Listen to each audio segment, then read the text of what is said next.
Bien souvent, en tant que développeur, nous passons notre temps à résoudre des problèmes. Et même en tant qu'étudiant, nous résolvons des problèmes.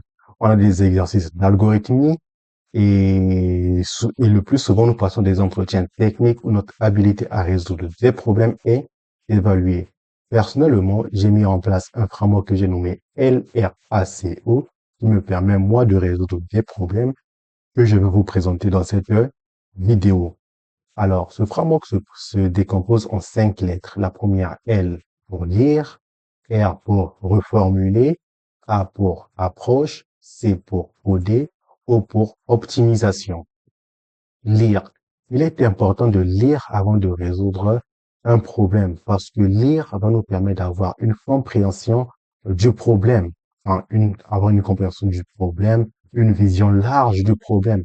Et même en lisant, on peut commencer à développer certaines idées, on peut commencer à développer certaines idées et pourquoi pas trouver la solution d'un coup.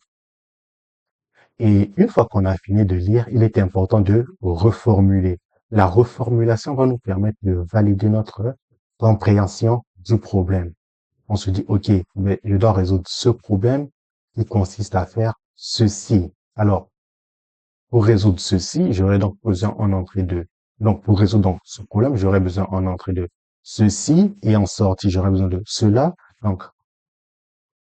Donc, la reformulation aussi va consister non seulement, enfin, la reformulation va consister non seulement à répéter le problème, mais aussi à évaluer les entrées et les sorties. Et une fois qu'on a fini avec la reformulation, on va devoir décrire notre approche. Bon, ici, on se dit, bon, j'ai telle donnée en entrée et telle donnée en sortie. Quelle approche que je vais, enfin, quelle approche que je vais utiliser pour traiter mes données? Bon, on peut se dire, bon, pour traiter mes données, je peux utiliser une approche récursive ou alors utiliser une approche itérative. Et pourquoi pas utiliser les deux approches si cela est nécessaire. Donc, ces 3 premières étapes prennent environ 5 à 10 minutes en fonction du problème posé. Une fois qu'on a terminé avec ces 3 premières étapes, on va devoir coder. Et pour coder, il est conseillé de Et pour coder, il est conseillé de ne pas tout écrire sur une seule et même fonction. En informatique, on parle de try, don't repeat yourself, qui motive les développeurs à décomposer leurs problèmes, à décomposer leur approche en fonctions. En fonction, bon, on aura une fonction qui va s'occuper de telle partie, une autre fonction qui va s'occuper de telle partie, et ensuite après on va associer les deux. Aussi décomposer son approche et aussi décomposer son approche en fonction va nous permettre de réutiliser nos fonctions plus tard, ou alors réutiliser nos fonctions plus tard, va permettre aussi une meilleure maintenabilité du code et aussi permettre aux autres développeurs de mieux comprendre ce qu'on a fait.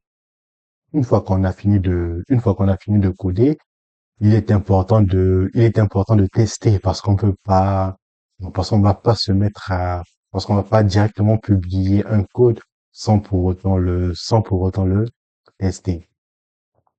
Et pour terminer, l'optimisation. Il est très important d'optimiser son code. Ici, dans l'optimisation, on va premièrement supprimer tous les éléments dont on n'a pas besoin pour rendre le code, pour rendre le code moins lent et essayer de rendre, et essayer de rendre certains aspects et essayer de, et, non pas essayer, mais et rendre certaines parties de notre code simple. Comme on dit, keep it simple, CLI, gardez le simple et idiot. Alors, merci pour votre attention et à très bientôt pour une nouvelle vidéo.